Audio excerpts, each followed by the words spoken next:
Hi, welcome to the 13th floor. I'm Marty Duda. Today we have Neil MacLeod with us. Welcome, Neil. Thanks for having me. You just drove up from Wellington, did you? Yeah, that's right. Yeah, we you're came up yesterday. playing around the corner here in a little while, but you're going to come and tell us all about your new EP, which is called Unfold, which is delightfully released on vinyl. Am I holding it up the right way? Yeah, this way, yeah. Yeah, I get confused. Yeah, To Unfold, yeah, we released that on April 19th. What's the story behind the cover? Well, it was basically one of those situations where we had a photography shoot, obviously to try and capture some images to use for the record cover. And we had this kind of big plan. We wanted to kind of make it this like levitating figure in the forest. Right. And then we ended up just having this kind of side photo that we didn't plan really to take. And there was something like very still and calm about the image. And it was beautiful because it was on film as well. Great. So, yeah, we just sort of ditched the other idea and we thought, like, let's go simple. Let's keep things simple and just, it just stuck. So the EP's been out for a couple of months. Have you been playing a little bit and performing and stuff? Yeah, well, we just, this is the last show of our tour. Right. Associated with the release of that record. So we've done 1 show in Christchurch, 3 shows in Wellington, and then tonight is our last show for the tour here in Auckland. Right. Yeah. Alrighty. And you've got a band with you, a group of musicians who we're going to see. So tell us who they are. So Ruben Topsand is on keys, Hakopo Larson is on drums, and then myself, obviously, on guitar and vocals.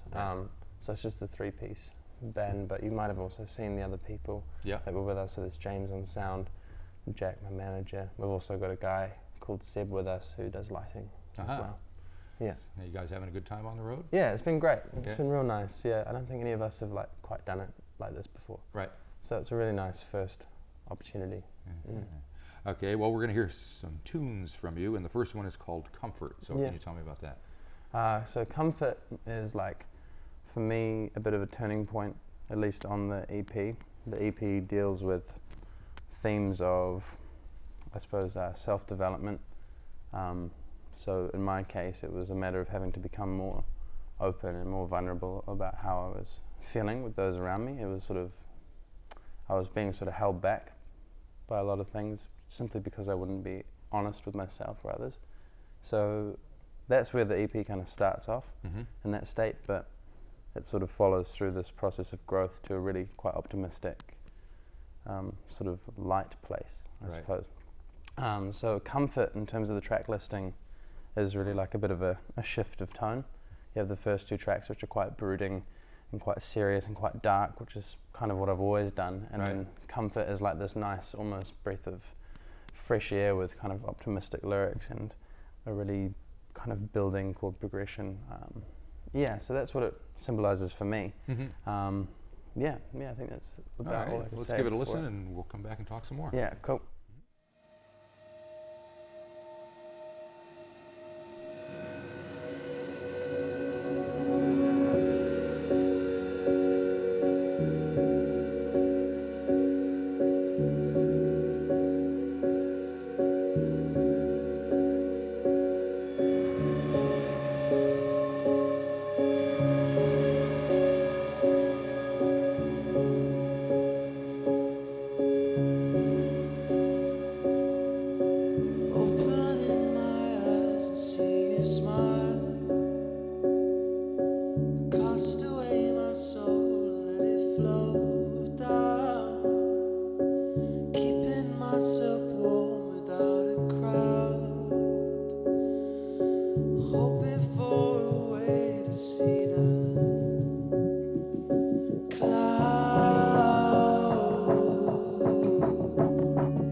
All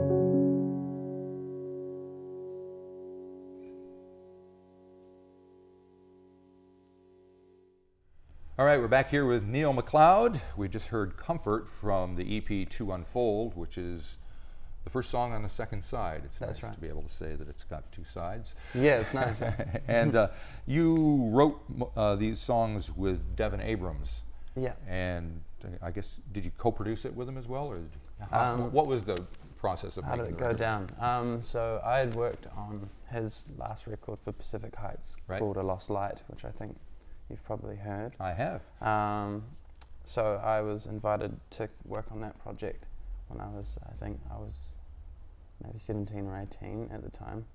And then a few months passed and I had been writing quite a bit, and I was obviously always showing him what I was making and spoke to him about my ideas. And then eventually he kind of just offered to come on board as producer. That was kind of the initial proposition. Right. And we found that when we were in the studio working on the songs, that actually we have this really quite easy connection with one another. With writing, with production, we have similar kind of ears, I think, similar visions. We both get there quite differently, which is really helpful. Mm-hmm. So yeah, Devin came on board, and I get like executive producer is, I guess, the title that you would throw, but he was a lot more than that. Like he definitely gave it serious help on the writing as well. Yeah. Uh-huh. And so I'm getting the feeling that your songs are pretty personal. So how did the writing between the two of you manage to work out in that case? Yeah, it's a really interesting point. It was quite difficult at the beginning, you know, to be that say vulnerable in the studio with somebody. Usually for me, music making had been quite a private practice, something that, you know, I did by myself and for myself, and then when I was ready I would show it to people. Right. But it was really interesting to have that kind of flipped on its head, especially from someone like Devin, who's been working in this industry for such a long time now, that he's sort of very direct and quite raw. He's not trying to hurt your feelings. He's just being he's just being objective. You know what I mean? Right. Yep. And so it was quite interesting going from like my super quiet, private musical self to having someone who's just kind of like grabs it. Yeah. In the room. So. And was it just the two of you in the studio for the most part, or were there other folks? It was just the two of us. Yeah. We had a guy called Leo Cocchini come in and play some keys. Right. Sort of revoice the keys that we had in there. He's a fantastic piano player. Uh-huh. And I think that was the only other person who actually came in the studio the whole time. Yeah, so it must have been a fairly intimate affair for the two of you to be working together. Kind of. It was. He had a place at the time out at Avalon Studios. I don't know if you've heard of that place before. Mm-hmm. I think it used to be the old TVNZ building. Right. And so they've got all of these empty rooms that people are renting out for sort of art spaces or for product development and things like that. And so Devin had a space there, and we would just drive out at the beginning of, quite early in the morning, and then be back quite late. And it was really fun. It was really, really fun. Yeah. Hard at first, and then became something that is something of a pattern in terms of how we work together now. Right. Yeah. So we're gonna hear another song, the second song on the second side, third side. Yes. It's called Trems. Yeah. What can you tell me about that? Trems is like probably the perfect example of Devin and I writing completely together on something. So Trems was made when neither of us were at the studio. He was sick, I think, and we had plans to record that day, but he was just too sick to come out. And I wasn't feeling that good myself, and he was in bed and just sort of came up with this piano loop, I guess you could call it. And I loved it, and then he was like, let's keep working on it. So basically back and forth for about 5 or 6 hours, we just wrote this song together. Yeah, lyrics, everything. Yeah. Cool, all right, let's hear it.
take you as a whole,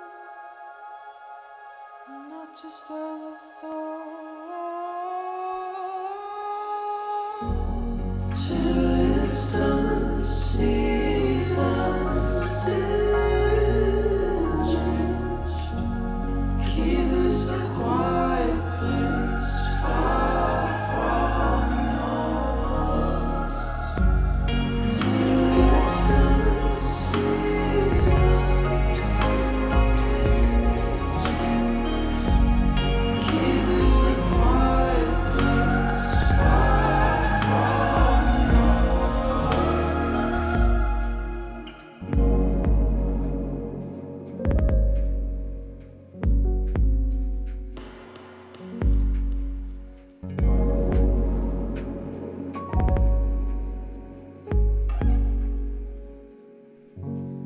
till it's done, seasons still change.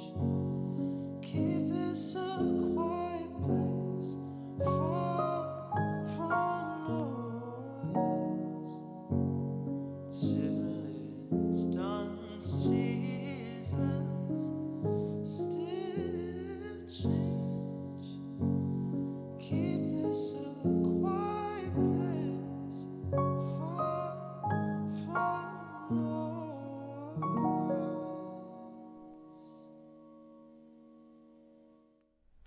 Okay, we're back here with Neil MacLeod here at the 13th floor. We got one more song to hear, and before we do that, you're at the end of your tour. So you feel like everything's pretty much gone according to plan so far? Yeah, pretty much. Yeah. It's a bit nerve-wracking, I think, going on a first tour, because it's like you have whatever data you have in terms of the internet, Right. but I think live shows are another beast entirely. Right. And so it's been really interesting seeing like what kind of outcomes we've had versus our predicted outcomes. And what was the result? Actually, like overwhelmingly positive. Oh, good. Yeah. Yeah.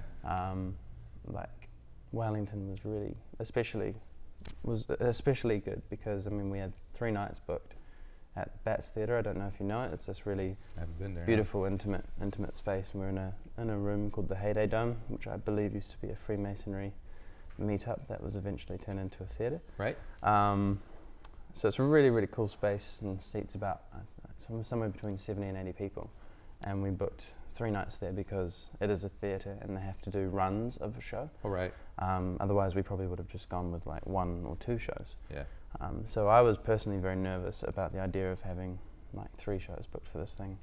And we filled 2 of them, and we're about 10 shy of filling That's the not other bad, ones. So yeah. I was, we were all really happy about And that. were there particular songs that connected better with the audience members than others? Well, actually, there's these 2 like unreleased songs that we've been playing on this tour, called Under and Riddle. They're like the first 2 tunes. Oh, actually no, Under is the first song we play. Then we play the first track of this EP called Come Down. Yep. And then we play the 3rd track, which is called Riddle. So Riddle and Under are both unreleased songs, and we've had really good reception to those, which has been great because it's a really interesting way to trial a song, Right. you know, rather than like putting it out online and then seeing how it works live. It's like seeing how it works live before considering putting it out. It's been really, really So interesting. they're indication of what's to come next, do you think? I don't know. I've actually got like a 7-track project almost wrapped up Right. outside of this one, which Stephen and I have just sort of finished writing on. So I'm sort of chasing the sound of that project for now.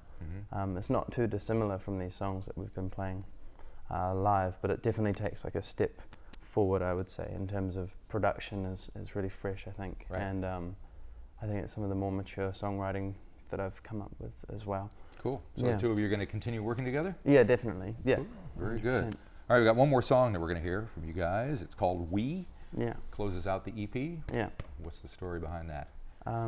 Well, the name, I think, sort of isn't as a word. Like we is something that insinuates a couple people, you know, relationships, generally speaking. So for me, that had been the antithesis for change in my life, was a relationship that was formed that sort of bred the desire to become a more fully fleshed out person, someone who was working on themselves. Right. And so I wanted to make the last track kind of a meditation on that.